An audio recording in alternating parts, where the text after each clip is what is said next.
Yes, people, how we all doing? Welcome back to another stream. Derby Day settings. We're 2 days away now from the Manchester Derby, and it's only right we let the content build up nicely and we have good conversations, good debates, and good chats.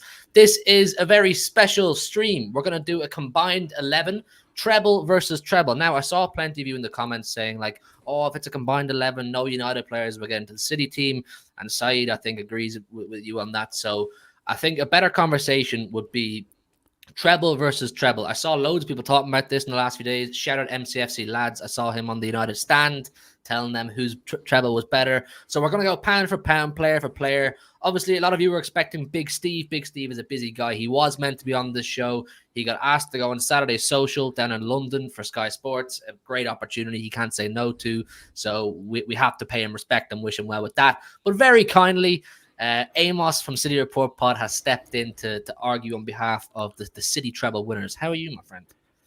Yeah, the super sub, Big Amos instead. Feel sorry for the listeners expecting Steve. Obviously, good guy, busy guy, but yeah, I'm stepping in. Hopefully, could do the City fan base proud, and yeah, hoping for an 11 Man City clean sweep. But I imagine it probably won't be that easy. Yeah, like I said, Big Steve's a busy guy, man. I know a lot of you wanted to see Big Steve, but he will be here on Monday for post-Derby conversation. The Big Steve show will be here Monday, 6 p.m. So Steve is not gone forever. And then, of course, I had to bring in my Big Six brother to argue on behalf of the 99 treble-winning team. Brother Saeed, welcome to City Extra, my friend. How you doing? Yeah, man. Big up, man. Big up to City Extra. Big up to you, mate. And yeah, man, it's Derby days around the corner, man. It feels like it's getting closer and closer, man. Even though I don't, I'm not gonna lie to you, I don't really want it to come round close now. I feel like it's one of them where I am feeling a bit nervous because we're not in the greatest of form. But you never know. On that day, you could have a different feeling, couldn't you? You wake up and you feel like, you know what? Fuck it. Let's have it. Let's be having City and let's batter them. You don't know, do you? But for now, I am feeling a bit nervous, but yeah, it is what it is, can't you? Well, the beauty of this stream side is you don't need to worry about the actual game on Sunday. You get to reminisce in better times. You get to think about players that were. It's what United do best. It's what United do best, isn't it? Thinking about that history. That's all we can do. That's all we can do right now because honestly, right now we don't really have anything. You get me to cheer about. Yeah, other than the Carabao Cup. So this was you back in the day, though. You know what I mean? If we had this podcast in, let's say, 99 Main Road, it'd be the same thing, man. You know what I mean? You'd be talking about Kilo giveaway. Yeah, and I'd still say the 11 City players getting ahead of the United team, but ayo. Yeah. Listen. Let's get into it then, Huey. Let's get into it. Right, treble versus treble. Man United 1999 treble winning team. Objectively a fantastic team. Manchester City's treble winning team, of course, a fantastic team. Before we do get into it, of course, quick reminder, everybody in the building to smash a like on the stream, subscribe to the channel if you're new around here, on the road to 84k, I think is the next goal, and show love to Saeed's channel as well. He's smashing it over there, and show love to the City Report pod as well. Great City content. Right, we had this conversation a bit before we went live, lads. We need to decide on what formation we want to go with. I think United played a 4-4-2, City played a 4-3-3. What do you think is the best way? Maybe chat can get involved in this as well. Got to be 4-3-3, right? Come on, yeah, surely. 4-3-3. Yeah, that's traditional. You know, even though we in the 99 finally we're playing in a 4-4-2. You know what I mean? But I feel like it's the modern way now. We got to get with the modern times and Yeah. 4-3-3. Get an extra midfielder in there. Help you guys out a little bit. And just to preface as well for the chat, anybody confused, it won't be the starting 11 for each team respectively. It'll be from that squad that won the treble in 1999 for United and 2023 for Man City. So you don't have to go with the starting 11 from the Champions League final. We'll work our way up the pitch. We'll start in goals. Both fantastic goalkeepers. I assume you're both going to put forward who I think you are. Amos, do you want to maybe open up the doors with a City argument? Come on, Amos. Yeah, Peter Schmeichel, quality goalkeeper, obviously crucial in that United 99 treble-winning team, but it's got to be Ederson, and I think as well because, we've spoke about the 4-3-3, we've spoke about stepping into that modern era, City, the most recent treble-winning team, and I'd say one of the players most crucial in that run for City, and I think a lot of the chat today is probably going to be Champions League focus, because that's the crowning achievement of a treble. Both teams have won league titles, both teams have won FA Cups. This is the only team, this is the only time that United team won the Champions League so far. It's the only time City have won it. So, a lot of it's going to focus on the Champions League. And who is it? Final touch of that Champions League campaign for City, Ederson making a great save. But above that, it's just the way over the last sort of, I'd say 5, 6, 7 years since he's come in. He's reinvented what a goalkeeper should be and what a goalkeeper is. Schmeichel was a fantastic shot stopper, but Ederson does more than that. He gets involved in the build-up play. He helps City attack. So it's got to be Mr. Ederson, our steady Eddie between the sticks. He is a slightly underappreciated goalkeeper, I think, in world football. I think people overlook his actual goalkeeping abilities and focus too much on he's just a playmaking goalkeeper. But so I assume it's Schmeichel for you. Hey, this I don't know why this is a debate. Listen, Ederson, I would say is a good keeper, and you know what? He was actually instrumental in your final. To be honest with you, he made some good saves. But we're talking about a keeper who's probably arguably the best the Premier League has ever seen, the best the Champions League's ever seen as well. And a top keeper. You would say Peter Schmeichel could be in your top 5 of all time. Could we say the same about Ederson? Probably not. And that, for me, is a difference. Schmeichel, yes, wasn't a modern-day keeper, but was a juggernaut. You know what I mean? He was a massive human being who basically made the goal smaller. I just think he made huge saves. If you look at the Inter Milan semi-final, I think it was, he made an absolute crucial save. A monster in that final as well. Just a kind of a legend in the game. You would call Peter Schmeichel an icon. And maybe it is bias and maybe it is, nostalgia, but Peter Schmeichel is respected worldwide. I'm not sure Ederson is even the best in the Premier League right now, let alone, of all time. So, yeah, I think for me, Ederson's a good keeper, but yeah, it's got to be. Can I ask you a question, Saeed? Can I ask you a question? Would you have a player in your all-time United 11 who played for City? Because that's what Schmeichel did. Well, your treble-winning goalkeeper comes to play for the plucky little Blues across the city. Surely not. The thing is, right, we're going to forget about what happened with City because he didn't win anything, really. He didn't win anything over there. I mean, so it's not really... He had a retirement home. You lot gave him a retirement home. You got him a house named Main Road, and he loved him offside. That was about it. But listen, I don't think any fan will forgive him. To be honest with you, my best mate Nuruddin doesn't even want to talk about him. And he was the one that's seen him live. So yeah, he doesn't want to talk about it because he moved over to City. But listen, man, he still is a legend at Man United in that aspect. And for me, he's clear. If Ederson had a couple more years and showed himself a little bit more, I think he would have been in that conversation. But for me, Peter Schmeichel's clear. Fair enough. It's tough. I'm a massive fan of Ederson, but I'm trying to be the impartial adjudicator here, chat. Trust me. I know it's a City channel and I'm a City fan, but I'm a man of integrity. Saeed knows that, and I'm going to give this one to Peter Schmeichel. And I think it softens the blow because he did play for City. He's a City legend as well. So we'll give Peter Schmeichel, he was a mammoth of a goalkeeper, an absolute monster of a goalkeeper that inspired so many other kids to become goalkeepers. Like, he was that guy. You know what I mean? Kasper Schmeichel came following after as well. So we'll give Peter Schmeichel the goalkeeper slot. I'm sure plenty of people won't be happy with that, but you know what I mean? It is what it is. We'll move into the defense. We'll start with the right back, I reckon. Saeed, I'll give you the opportunity to go first here. You want to go with Gary Neville? Yeah, Gary Neville. Listen, Gary Neville. A lot of people will look at him. I think he's a basic defender, but you don't have that longevity. You don't play behind Beckham. You don't play in a team that you know built so much success, especially with Gary Neville and the partnership we had. I don't know if you've seen the Beck's documentary, but Beckham actually gave tribute to Gary Neville and said he probably wouldn't have the career he had without Gary Neville behind him. You know what I mean? And overlapping in that run.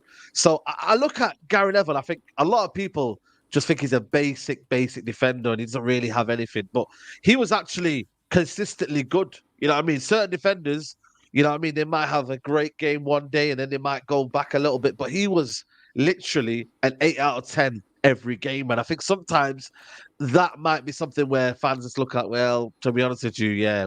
But what did he do? Did he get an assist? Did he get anything else? What, and this guy just, crossing was excellent, defending 1v1, excellent. For England as well, unbelievable. And you could again arguably say he's still one of the best right backs we've seen in the modern day. So yes, he hasn't got the flair that maybe I know a name that you guys will bring in, but I do think for me the longevity he had and the consistent basis he had over them years for England and Man United was phenomenal, man. So yeah, man, I'm gonna stick Gary Neville's name in there, to be honest with you. He is and was a fantastic right back and legend for Man United in the Premier League. But I think he admits himself, Gary Neville, that it was work rate that got him where he was. It wasn't natural ability, like you said, the flair. He was an outrageously hard worker, Gary Neville, and by all accounts, everything you hear about him, he sacrificed a lot to get to where he was, and that's very admirable. But Amos, tell him about Kyle Walker, man. Yeah. I mean, if we were building a most consistent Manchester City, Manchester United treble-winning team, then I'd say probably Gary Neville walks in there because, like you say, Saeed, he was a high performer for a long time and probably will have a longer career if you put it side by side to Kyle Walker. But with Kyle Walker, we're again speaking about a fella who's kind of reinvented what it means to be a right back. He's taken that mould of a Gary Neville where it is solidity at the back line, but he's also added another dimension to it. And a lot of this does go under Pep Guardiola's brilliance, don't get me wrong, but when he arrived back in 2017, people were talking about a £50 million flop. £50 million for a right back. The world's gone mad. Is there anyone in world football right now who would say that was a waste of money? I don't think there's anybody, because he's turned out to be not only one of the best right backs ever, but probably, for me, the best in the Premier League history, above Gary Neville. So I think it's a simple one with this one, Hugh. I think it's got to be Kyle Walker. Funnily enough, he didn't start the Champions League final, which I know is a little contentious point, but probably more to do with an injury in the second half of the City season. But even in that campaign for City, he was crucial. He was incredible, and we've seen it this year as well. He's taken his game to another level. He's gone on and been the club captain, and it looks like City could go and maybe emulate the achievements. Who knows? But yeah, Kyle Walker, one of the Premier League's best, one of Europe's best, and he goes straight in there for me. I would say this is probably a little bit like the goalkeeper one, quite clear. Saeed, let me ask you a question. If you were a manager of this team and you were told this is your pool of players to choose from, and you're playing a Champions League final tomorrow against Real Madrid, who would you pick, Neville or Walker? It's what it is, yeah. It seems straightforward answer, but then again, you're getting a guy who was consistent, and that was Gary Neville. But when I look at it on the base of your game plan, nullifying defenders, nullifying attackers who are unbelievably quick, Kyle Walker had that. He also had the trickery to get in behind as well. So I ain't gonna lie to you. As much as I rate Gary Neville, I think for me, I would still pick Kyle Walker because I know I'm gonna get more out of Kyle Walker than I am gonna get out of Gary Neville. So on that note, you probably you know what I'm gonna say in that regards. You know what I mean? And I forgot to mention as well, in that Champions League campaign, Kyle Walker's performance against Vinny Jr. at the Bernabeu was up there with one of the best individual defensive performances I think 100%. Anyone can ever remember. It was incredible. That moment they shared at full time where they're sort of shaking hands and it was like the old versus the new. So I think that's a fair one. I think that's a fair shout. I think both monologues speak for themselves. Chat, what do you think? I think Kyle Walker's got to slot in at right back, and that's no disrespect to Gary Neville. Even for a red, I thought he was an absolutely fantastic player, and like everything David Beckham said is absolutely true as well. So we've got Schmeichel and Kyle Walker so far on the team. Chat, make sure you're smashing the likes, man. Apparently YouTube didn't send out the notifications. What the hell's going on with that? So Yeah, they're a bit dodgy nowadays, man. Nowadays. It's fucking us over a bit. So listen, YouTube aren't sending notifications, so smash the likes, help us out here, and subscribe if you're new. Right, we'll move into the center half area. Do you want to do it as a partnership, or do we want to do it as individuals?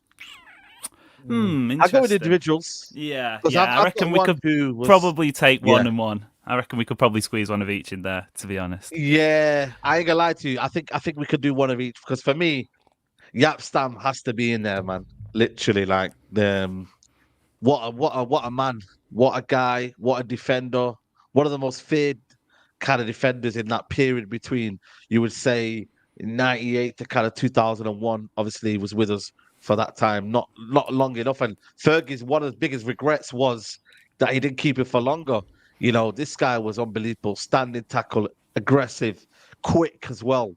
And for us, sensational in both runs, Premier League, Champions League runs, absolutely unbelievable, man. So, I for me, it's got to be Yap Stam in there. I just look at him and I think, you know, he was a defender that a lot of people, you know, already talked about him and said, you know, how deceptively quick he was and aggressive and how hard he was to manage. You think you could get on the outside of him, he'd get catcher. If you could go inside and beat him for trickery, he'll still get you. So it was an unbelievable defender, and one of the regrets that we didn't have him for much longer because he still at the time was fairly young and he could have went on for a bit longer. So yeah, Yap Stam is the hardest man. That's what we say, man. So it's got to be Yap Stam for me.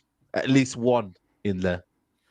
I'm not old enough to have seen Yap Stam properly, but by all accounts, you know, you hear the way legends of the game do speak about Yap Stam. I mean, Roy Keane. I listen to a lot of podcasts and shows he's done here in Ireland, and whenever he's asked about his favorite players to play with and who he admired the most, Yap Stam's always right up there. So there's a lot to be said for that. But Amos, would you argue with Yap Stam being one of them? I'm happy to stick him in there. I think he was a wonderful player, as long as the fella next to him is called John Stones. Because if we're talking about revolutionary seasons, because this might be controversial, because City had two wonderful defenders. But if I'm looking at them both, and I'm looking at a partnership, and you know me, I like my tactics a little bit. I'm a football manager player. I want to make this team work. So Yap Stam is very similar, I guess, kind of to Ruben Diaz. So to complement that, if we're going for Yap Stam, which I'm happy to say, you know, fair enough, even though I'd argue Ruben Diaz should be in there, but it is about compromise, guys.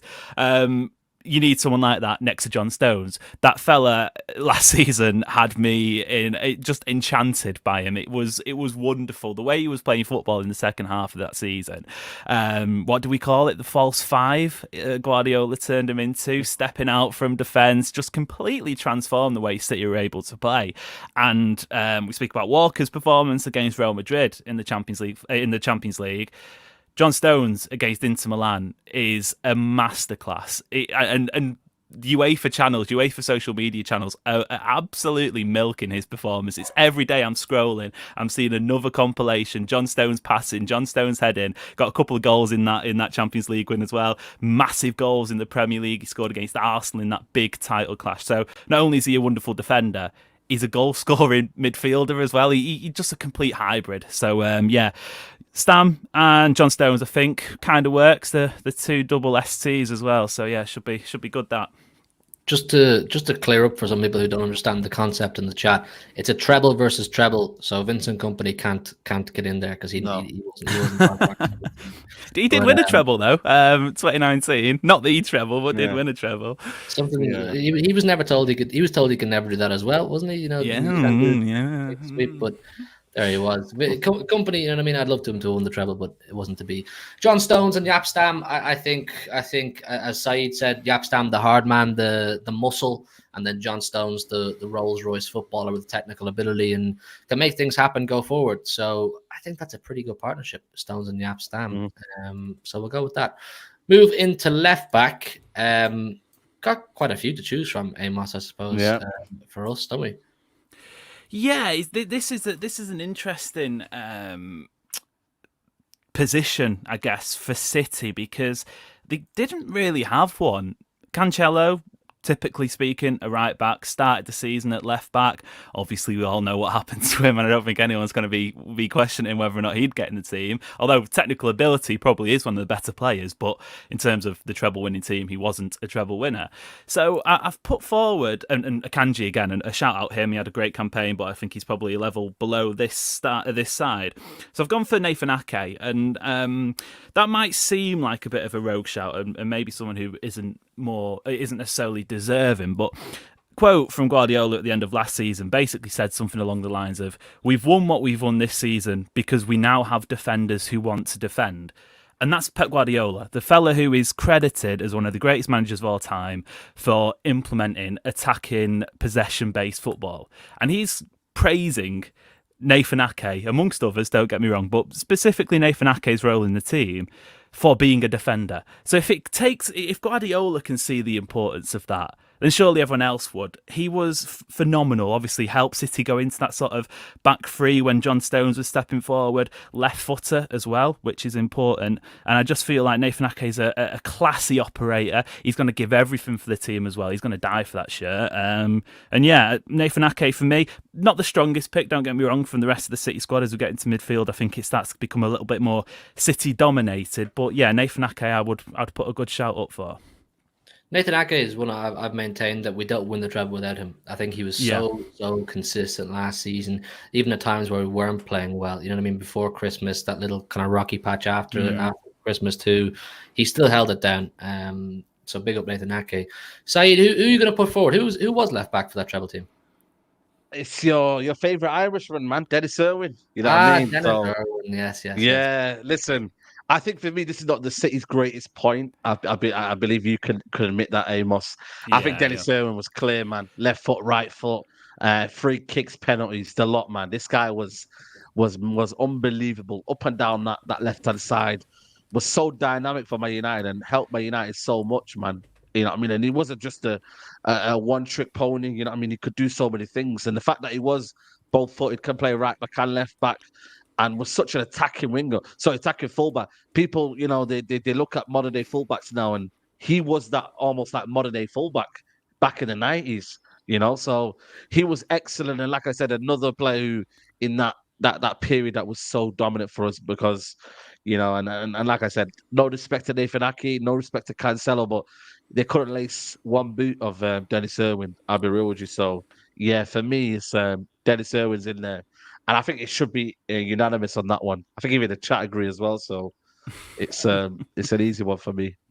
Do you agree with that, Amos? In all honesty, look, the Irishman picking the Irishman. Surely there's got to be a steward's inquiry here. Now, I think if we're gonna sort of maybe be, you know, we're going to let one in, and then I suppose this is the position where you could probably make a case for United having the strong one. I maintain for you that, like you said, Nathan Ake was crucial for City winning the treble. He's probably the most underrated player in that City squad last season. But if you look at this season, Gvardiol's come in and has already kind of replaced him. And yeah, I think Nathan Ake, I love him. I thought his campaign was excellent for City, but he scored a goal obviously against Arsenal in the FA Cup, which helped City go through. So another part of him. But yeah, I'll take Dennis Irwin. I think that's a fair shout.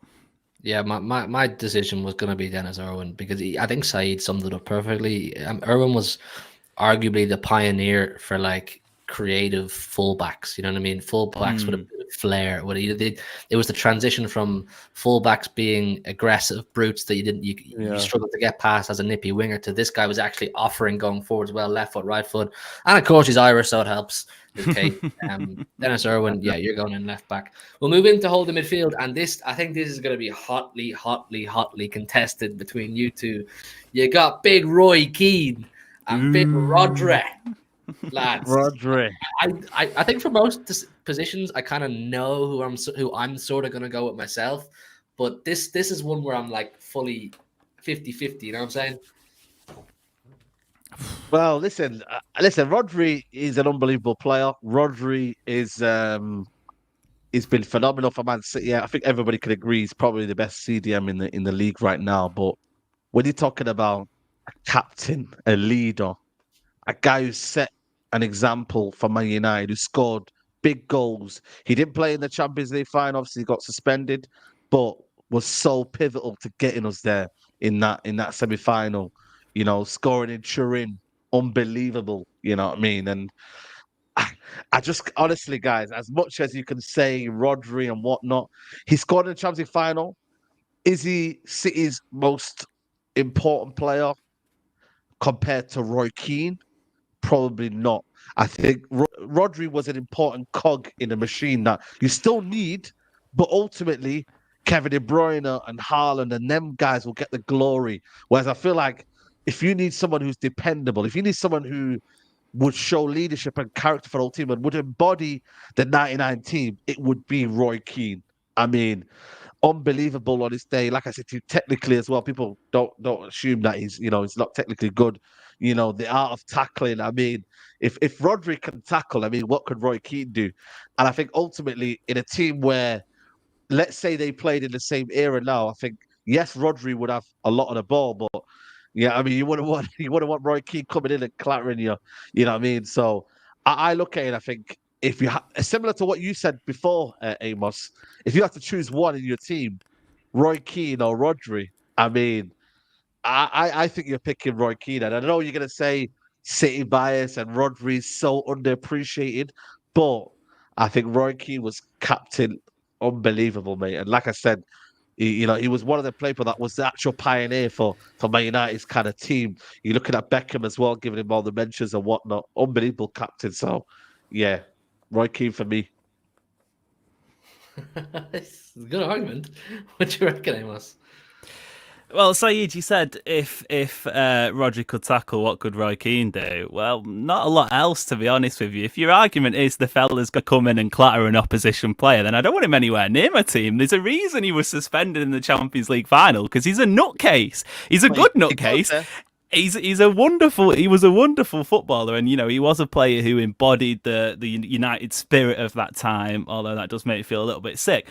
But you said, is Rodri the most important player to City? Unequivocally. If anybody was going to go down last season, Erling Haaland, Kevin De Bruyne, Ruben Dias, John Stones, any of those players could have dropped out of City's team and they would have still gone on and won the treble. If Rodri disappears, game over. Forget about it. Arsenal win the league, United win the FA Cup, Inter Milan are champions of Europe. Not only did he score the winning goal in the Champions League final, he was pivotal in the games before that, locked down the Real Madrid midfield. 13 times European champions, that is, Real Madrid came to the Etihad and lost 4-0. Rodri bossed it. He scored against Bayern Munich in the quarter-final. Big goals in the Premier League, lest we forget. He is the midfield general, and not only does he get in this team, he walks in this team.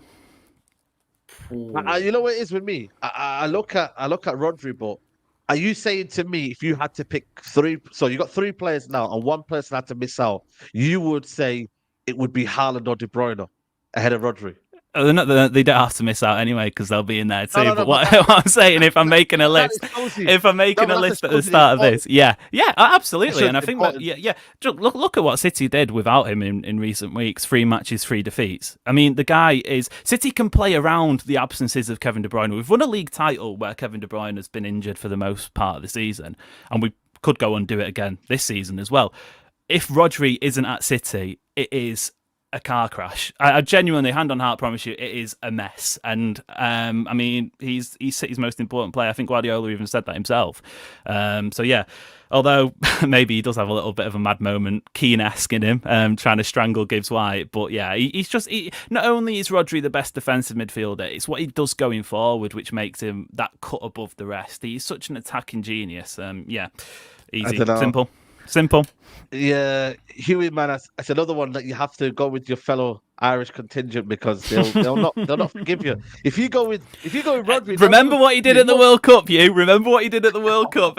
Remember, yeah. What has Rodri done for Spain? You know what I mean? Has he done anything for Spain? So Rodri, one of them were Nations League winner. Yeah, the most important UEFA competition. I think he scored a penalty in that as well. I don't know what happened in the Euros. You know what I mean? Didn't really do much in the Euros. You know, he was playing centre back for the Euros. Yeah, playing centre back. didn't really play this position in the Euros, so he was playing centre back at one point. So Because Busquets was ahead of him. I mean, that is a different question, isn't it? Busquets ahead of him. Oh, so he's not better than Busquets then? Oh, Who is? Who is? Well, that's what I'm saying. But my Roy Keane certainly isn't. I'll tell you that. Roy Keane was arguably top 5 in his position. So Roy Keane back in the day, they weren't getting many better CDMs than Roy Keane. So. They know Huey, man. This is a lot for you. City. I don't think City have lost a game in the last 36 games Rodri's played in. Yeah. 36. That's nearly a whole Premier League season, by the way. That's ridiculous. Yeah, don't know. I like both arguments. I really do. I'm gonna go with Rodri. You know, Yeah. I really am. I just think. Huey, don't worry, man. I'm gonna love you extra regardless. Don't worry, man. Yeah, I love you extra regardless. I just think as an overall package, and we're talking about the specific seasons, 99, 2023. City, I said Nathan Ake, we probably don't win the treble without him. We definitely don't win the treble without Rodri. You won your treble. We don't win the treble without Roy Keane in that point. I know this because we wouldn't have got to that point without Roy Keane. That's how big it is. Sometimes you look at the final glory, but you look at what got you there. Roy Keane was an embodiment throughout the competitions, especially in the semi-final. He single-handedly got Man United in there after what we were, goal down or something. Come on, man. It's ridiculous. He's going to look good on the bench, isn't he? Whilst Rodri's bossing it about, scoring worldies from 30 yards out. I think Roy Keane himself would admit that Rodri's a better footballer. With Roy Keane, it was the personality, it was the character, it was the leader. It was an aura. Yeah, absolutely. Which Rodri is improving on. But I think as a footballing package, Rodri he offers slightly more. I think slightly more. So Saeed, if we want to do the show again on your channel, we're more than welcome. We can go Roy Keane. Definitely. Like I said, I'm trying to be impartial. I am doing my best. We've Schmeichel's in there, Dennis Irwin's in there, Jaap Stam's in there. So it's not as if there's no clean sweeps here. But Rodri Keane, I think it is one of those ones. United fans will always argue tooth and nail for Roy Keane. City fans will always argue tooth and nail for Rodri. And I do just, as footballing styles, I lean towards Rodri. And of course, he won us the Champions League in Istanbul. Right, we'll move into the two attack. The defense is over. We've got Schmeichel, Walker, Stam, Stones, Irwin, and Rodri. I think that's an unbelievable defense, by the way. Wow. Yeah. We'll move into the attacking areas, 2 8s or 10 and an 8, whatever way you want to go with. I assume Amos, the first person you want to throw in is Kevin De Bruyne. Absolutely. And I think if we were doing it on the Champions League final itself, then Kevin De Bruyne wouldn't even get in the squad. The fella's gone off injured in 2 Champions League finals, which is a heartbreaking situation. But, we're talking about one of the greatest midfielders of all time here. And if you want to look at individual games, fair enough, Kevin De Bruyne is going to be giving you some of the best highlight reels that you can ever imagine. The fella scores a complete... He's got a catalogue of complete different goals. And one I want to highlight, the Santiago Bernabeu. I mentioned City beating Real Madrid 4-0 at the Etihad in the semi-final. City don't get to do that if Kevin De Bruyne doesn't pick the ball up from 30 yards out, drive at the Real Madrid defence. And let me tell you again, this was the Champions League holders, Real Madrid, at the Bernabeu. It's the most aura-defining stadium in world football. It is, players have gone there and they've crumbled. Kevin De Bruyne in the past included. He's gone there, he's picked the ball up, he's rifled it in from about 25 yards out, beyond Courtois. This is whilst the fellow was playing on one leg. He was out for 6 weeks, I think it was, after the Champions League final. He gave his entire body towards getting City across the line. And I speak about simple picks. I mean, this is another one for me. I think Kevin De Bruyne walks into any team, including a combined treble winning 99 versus 2023. Don't think you could argue with that side, really, could you? No, I'm not going to argue with this position because I know I'm going to get the other midfielder. So I'm going to let him have, Kevin De Bruyne. Even though, for me, I remember doing a video with another channel, Standout TV, with a City fan, and we were talking about De Bruyne. And you know what? I think he does get underappreciated, but I also think he is now at that level where we could definitely talk about him in the all-time greats in terms of what he's done in the game. And his impact is just ridiculous, man. Goals, assists. He's one of them that I'm, even in this derby coming up, like, I'm glad he's not part of, because he's caused us so many issues, man.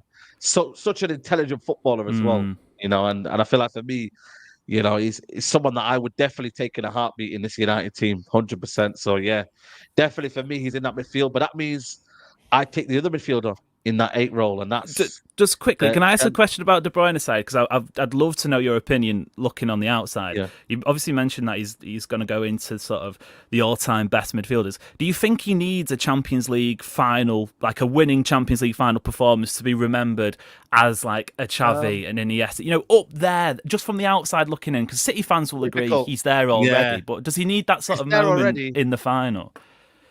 Xavi and Iniesta, I think, I don't know what it is. Maybe it's just me. I kind of look at it in terms of aesthetics as a footballer. They're just, for me, another level to De Bruyne. I think for me, they were just players that had that elegant and flair. And I think it comes down to what you see as a fan.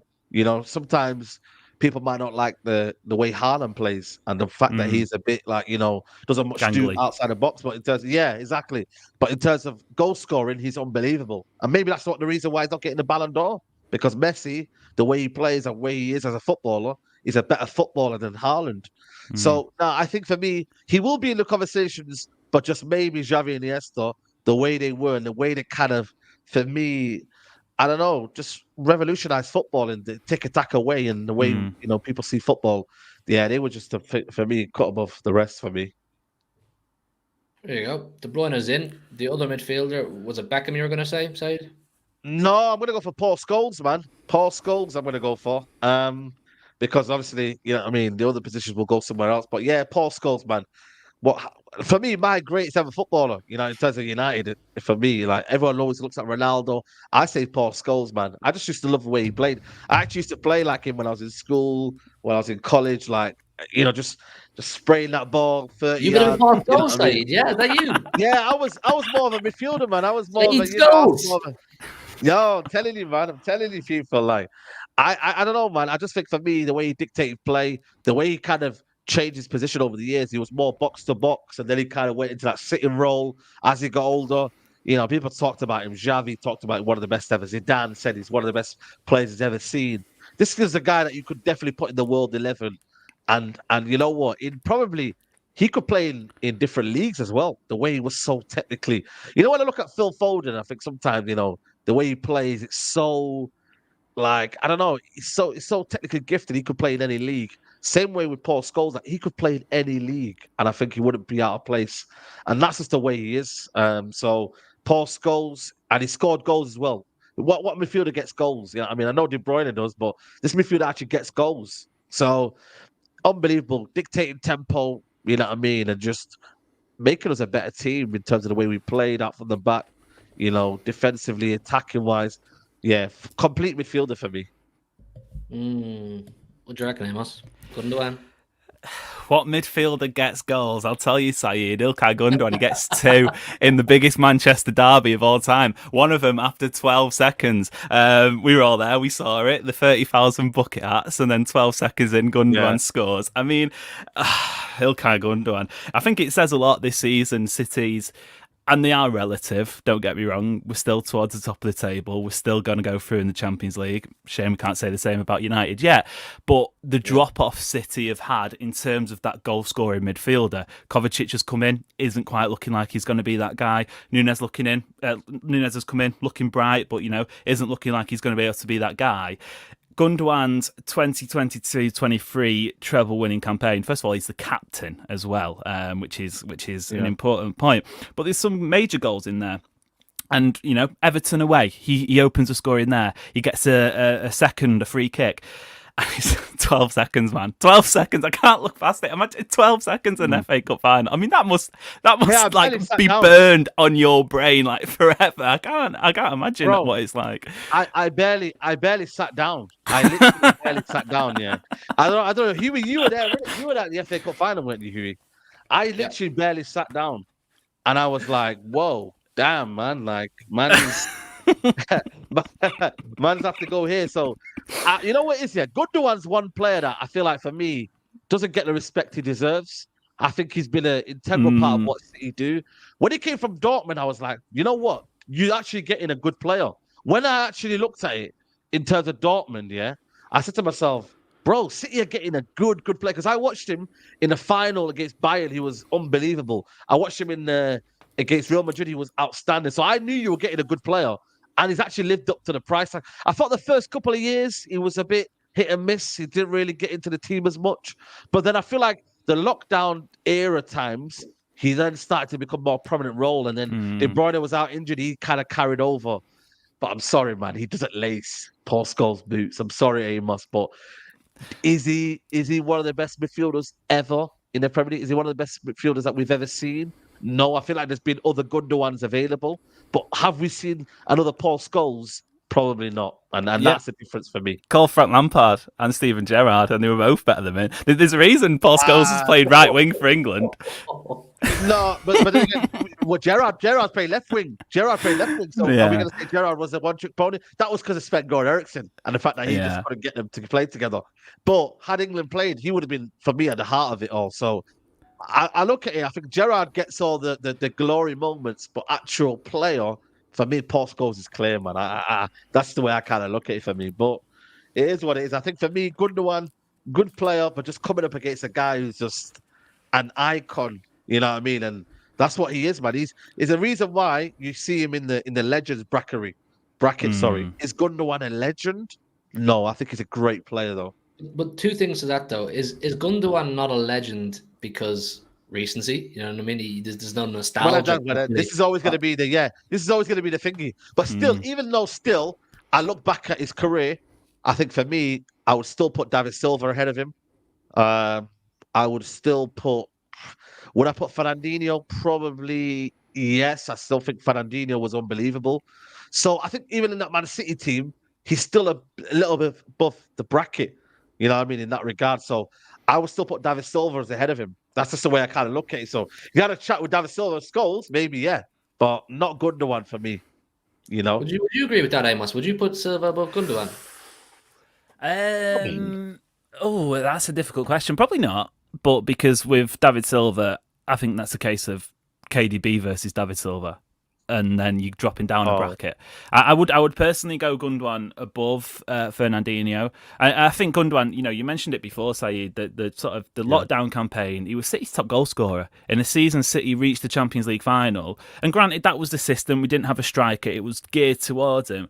But at midfield, I think he scored something like 20 goals in all competitions and big goals as well. He was the guy for a long time. Free kicks, passing. He can then go and play holding midfield. Last season, actually, in the treble-winning campaign, that humiliation 6-3 at the Etihad, he was City's holding midfielder, and I think that kind of I was singing Rodri's praises before. That was this one of two games Rodri missed all season, and then Gundogan steps in and puts a performance in like that. I mean, Paul Scholes, decent player. He could hit a tree from a far distance, as everyone knows. Gundogan scores goals in FA Cup winning finals, so one or the other. That's a decision here. Yeah, it's a tough one. I don't think it's as clear as Saeed thinks, where Gundogan couldn't lace. It's clear. I really don't, man. I've said this in the Big Six, and you all rinsed me. I think Gundogan is up there with the best the Premier League's ever seen as an all-round midfielder. Like Amos said, finishing, passing, link-up play, defensive ability, leadership. He was the whole package, and we're missing him now. I'd take him right now in this Manchester City team. If you replaced him, then you would have not said that. It's the fact that you have replaced him with Kovacic, and that's what makes you want him a bit more back. But I don't know if you can replace him. That's the thing. Like the fella is not pulling trees at Barcelona. He's not pulling trees at Barcelona. Versatile. He's such a versatile midfielder who can do all sorts of different positions on the pitch. I think that's why you can bring in Kovacic, who for me is a very good passer. He can sort of sit at the base of midfield. You can bring in Nunes, who's a bit of a creator, but the two of them combined would only sort of match Gundogan's level. And I mean, I think Gundogan's ace. I don't think any City fan. And I think as well, like you say, Hugh, with time, in 5 years' time, it's a completely different question. I think so. But you know what? I'm gonna give it to Paul Scholes on this one. I am gonna give it to Paul Scholes. I think your rep was on the line there. Your rep was on the line. Hugh, there. It hurts me to say, because Gundogan's my guy and he's given me two of the best moments of my life: the Aston Villa goal, the FA Cup goals. And I think as the dust settles and as time goes on, people will start to appreciate Gundogan more. But how many Premier Leagues did Scholes win in the end? Was it like 10? Yeah, too many. I can't even count. You know what I mean? He must have got. He only missed out 2004, 5, 98. He missed out in the early 90s as well. So yeah, there's a couple that he missed, but not many, man. Not many. He came out And of two retirement Champions Leagues. and And he's won two one. Champions He Leagues as came out well. of retirement. Can Gundogan come out of retirement and win a Premier League? Tell me. Comfortably. My guy would be strolling about the pitch at 45 years old, I still don't scoring know. bangers. I don't know. I just think you're hurt after the FA Cup final side, and I don't blame you, man. I don't blame you. I'd be Well, hurt after that. you know, 12 seconds, God, it's a sticky Jesus. one. Sticky one. Right, we'll put Paul Scholes in. I'll just read out these two quick super chats from Red John. He says, "Thank God Saeed said Scholes and not Fernandez." Well, Fernandez don't qualify. He's not won no trebles. Don't Just qualify. yet, so. And then Red John also says, "I'm a City fan, but do not put Grealish in this list." Well, listen, we'll have to see what Amos says when we get to that point. Big up Red John for the super chats. If you don't want to super chat anybody, perfectly cool. Just smash a like on the stream and subscribe if you're new around here. So that's our midfield done so far. We've got Schmeichel, Walker, Stam, Stones, Irwin, Rodri, De Bruyne, and Scholes. Now it is hurting me not to put Gundogan in, but as I said, I'll try and be as impartial and as integral with this as possible. If Saeed wasn't here, I might have just got my Gundogan and said fuck Paul Scholes. But you know what, Saeed's my brother. We'll move into the front three. We'll start with we may as well start with the Grealish area of the pitch, left wing. Saeed, who do you want to put in on the left wing, man? Listen, I don't know, man. Grealish, you know, I mean, you're having a debate in the chat about Grealish, so I don't know how he gets in ahead of Ryan Giggs, mate. You know what I mean? It's so crazy that we're gonna put Grealish against Giggs, but I suppose Amos has to kind of fight a corner. But Giggs was unbelievable, man. High flying winger, scored goals.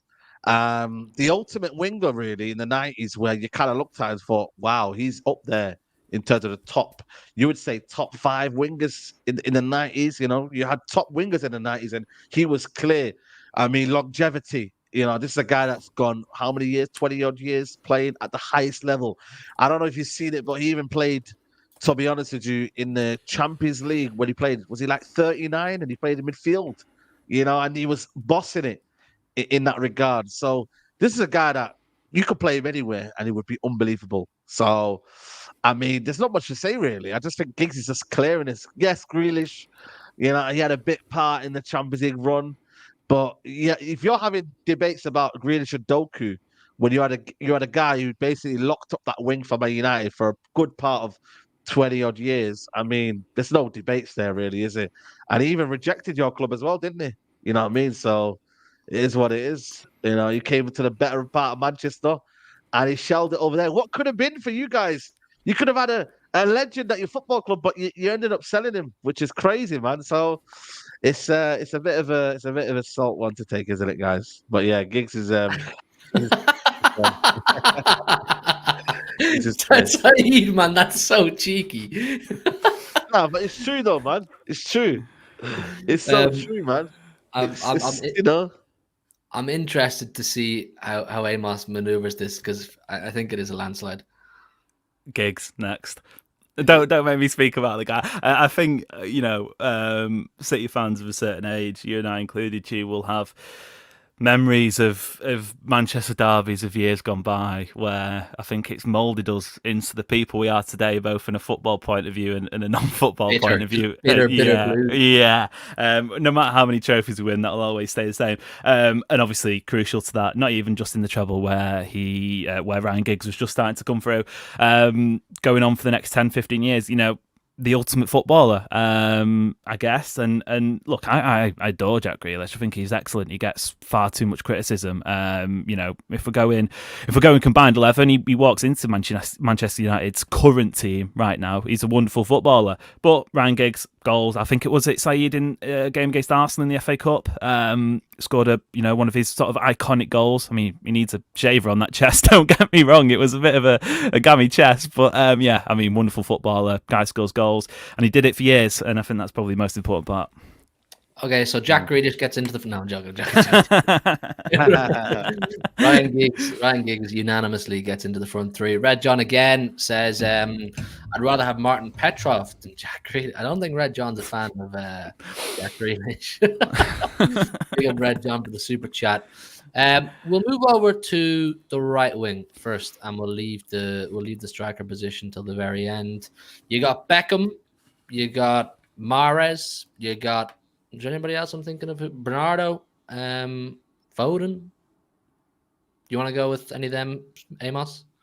Yeah, this is an interesting one because I think, given the makeup of the team and the way we've put players in certain positions, that there's a few now we're getting to the end of it where you might not say he's their best position. Obviously, Riyad Mahrez was great for City, but in the 2022-23 season, he was more of a substitute impact player.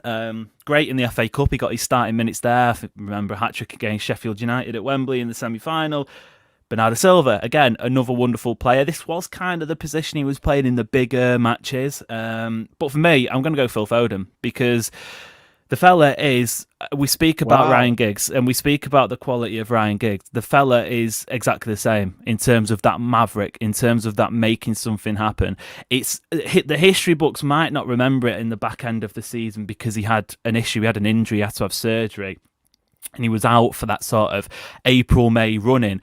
But Phil Foden comes on in the Champions League final. Who does he replace? Kevin De Bruyne. We've established he's one of the greatest midfielders of all time. At that point in Istanbul, my head was in my hands. I was thinking, oh my God, it's happened again. De Bruyne has gone off injured. We're going to lose to Inter Milan. The chance to win the treble has disappeared. I've just seen Cole Palmer pop up. That's really funny. But Phil Foden comes on in the Champions League final and he turns the game on its head.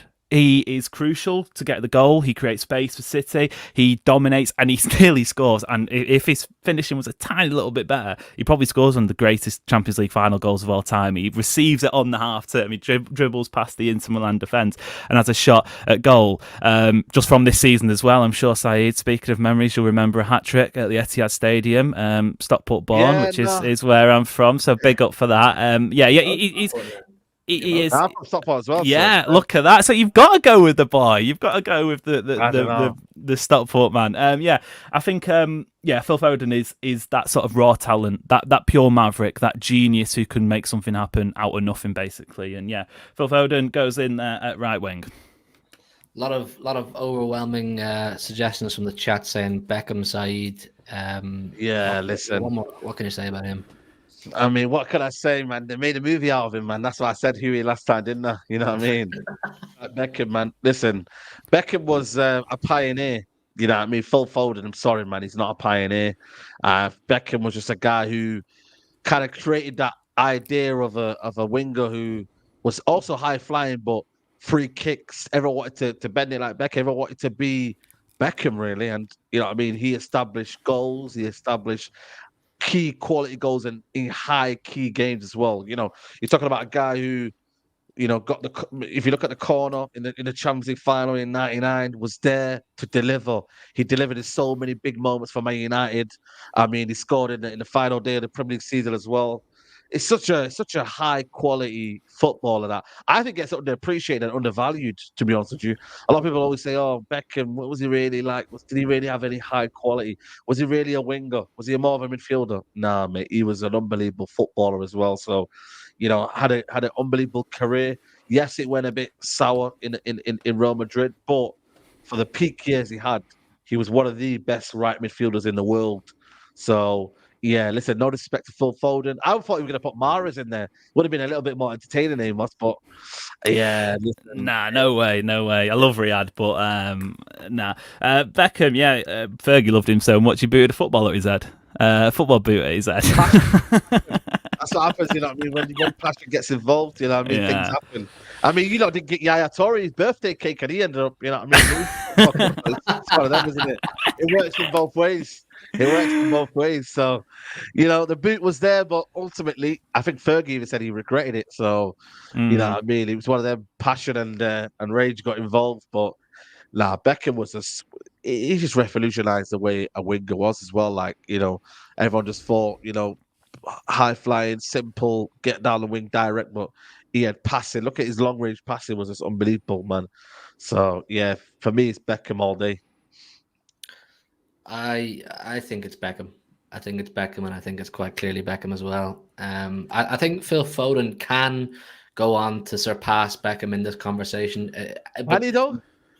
Can he surpass Can he even surpass Mahrez? Can he even surpass the players? Yeah. I just don't think man. he's doing enough in a Man City shirt, to be honest with you. I think he needs to do more in a Man City shirt. I think he's doing just fine. No, I think there needs to be coming. And when I look at it from the outside, I think Phil Foden is a talented player, but has he really been Man City's main guy? I don't think he has, and I even think right now he's still struggling to kind of get his shine. I feel like he's been part of something, but I feel like he needs to become the main guy. And this summer isn't that why Beckham left United to be the main guy at Real Madrid? And that went, and he was playing out of position there as well, man. It was. You're never going to be the main guy when you've got Kevin De Bruyne and you've got. Before that plays well because these players are elite and they've matured. Phil Foden's still 23 years old. He's won 5 Premier League titles. He's scored 62 goals for City. He played 230 times. I mean, the fella's doing enough. The fella's doing enough. Beckham was established at 22, 21. He got into the team in the mid-90s, sorry. Was established for so many years and become a key man. Phil Foden's been a bit part player for City. And that's it is. No, but he has. When you actually deeper, when you look at it, he's had games where he's been in the team and then he's come out of the team. He's never been consistent in his role. Whether that's down to Pep Guardiola is another thing. And whether you have to use your squad wisely, yes. But I look at Phil Foden and I feel like, when is it your time to shine? And I feel like for me, he still hasn't done that. And I think he will be underachieved, but almost kind of feels like, I still want to do it on my terms. But will he do that at Man City? I'm not sure. I hope he don't do it at Man United, man. That'll make it much worse. I mean, that'll be crazy. That'll be crazy. Yeah, people are saying, where's Foden the ghost? Why are people saying that? Is that Man City fans saying that? I don't know. But yeah. Don't worry about that, man. It's We'll one see. of them. Look, I think it's a good debate, and my own opinion is, and everyone's allowed their own opinion, is that Foden can get to that level and he can surpass David Beckham. Foden still has 10, 15 years left in his career. There's still a long way for him to go. So we'll have to see. But I'm going to give this to Beckham. I'm going to give this to Beckham, a magnificent footballer. Red John again. Red John loads of support tonight. Says, why Mika Richards not on the list? He burst onto the scene, didn't he? John, I've always told you, mate, these players don't qualify for trebles. But he did burst onto the scene. He did. Big up, Big Meeks. Big up, Red John, man, a loyal follower of City Action. We appreciate you. And then finally, we'll wrap it up with the striker. I'd like to think it's unanimous for Erling Haaland. I know. It's got to be, man. I mean, Saeed, which striker are you putting forward? You've got 4. None of them. I've got 3, 4. I mean, how many do you want? I've got a rich list. Me got Dwight York, Andy Cole. These are not names that are just like, yeah, but these are guys who were so prominent in that campaign. You know what I mean? Like, they were scoring goals. I mean, both of them got over 25 goals in that season, in all competitions. These guys were unbelievable. Dwight York and Cole were one of the most fearsome duos in Europe. We're talking about guys who were unbelievable at their peak. So, I don't know, man. I think this is very, very close as you think. I know Haaland's had a phenomenal season, but this is a guy that didn't really perform in the Champions League final, didn't really perform in the FA Cup final, didn't really perform in the other final that he had. Like, let's be honest, like, Haaland was great, yeah, but when you look at in terms of the campaigns, it was only the Premier League that he actually really kind of made a statement.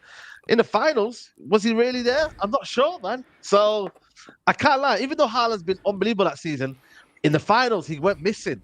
Yes or no? These guys are we doing it on the? I thought we shook hands and said we're not doing it on the final because it's a different team if we do it on the final.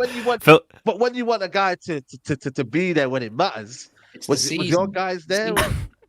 Anyway, no. you said what was it? Dwight York, Andy Cole both got over 25 goals in the season. Haaland had 25 goals by January.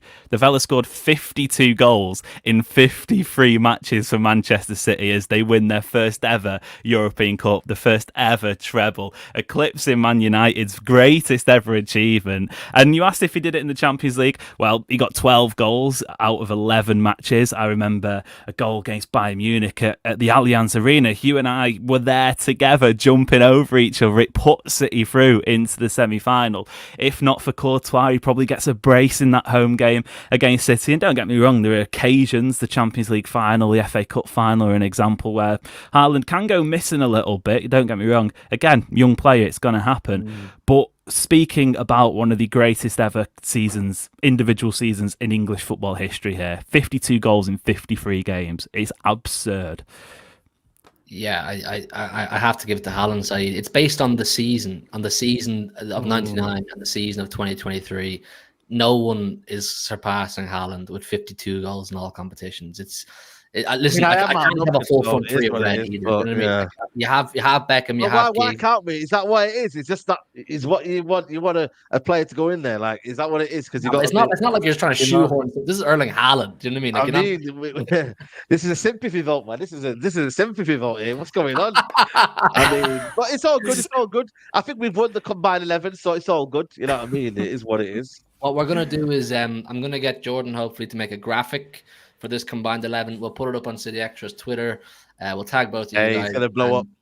Yeah, we'll let the big fan base on City Extra's Twitter decide if it's a good combined 11. So in total, we have Schmeichel, Walker, Stan, Stones, Irwin as your back four, Rodri, De Bruyne, Scholes as your midfield, then Giggs, Beckham, and Erling Haaland. What a team, man! What a Rodri team. shouldn't be in there, man. But listen, Oh, it is what it is.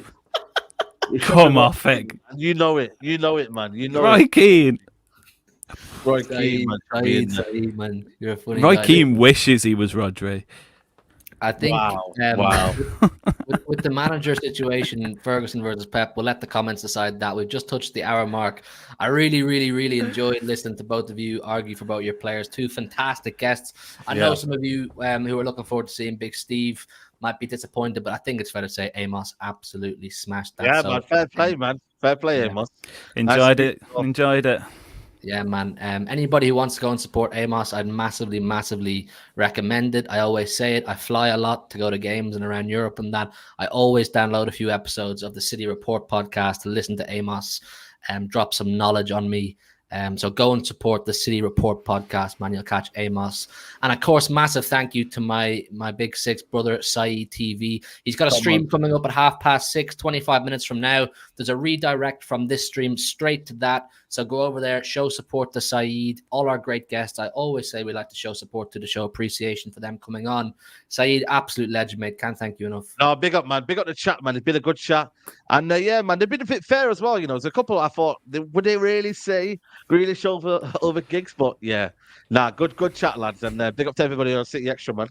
Yeah, big up, man. Big up the chat. If you're watching on playback or you haven't done so already, smash a like on the stream. Subscribe if you're new around here. And like I said, I can't stress enough, support both these great creators on the show. They make these shows as great as they are. So listen, we'll see you very soon. More Derby build up here on City Extra. Myself and Jordy Porty will do a full preview tomorrow night. Might have a show later on, hopefully, if I can find time. I'm a busy guy at the minute building up to this. But listen, enjoy your weekends, people. And we will see you all very soon in a bit. Big up, big up, big up.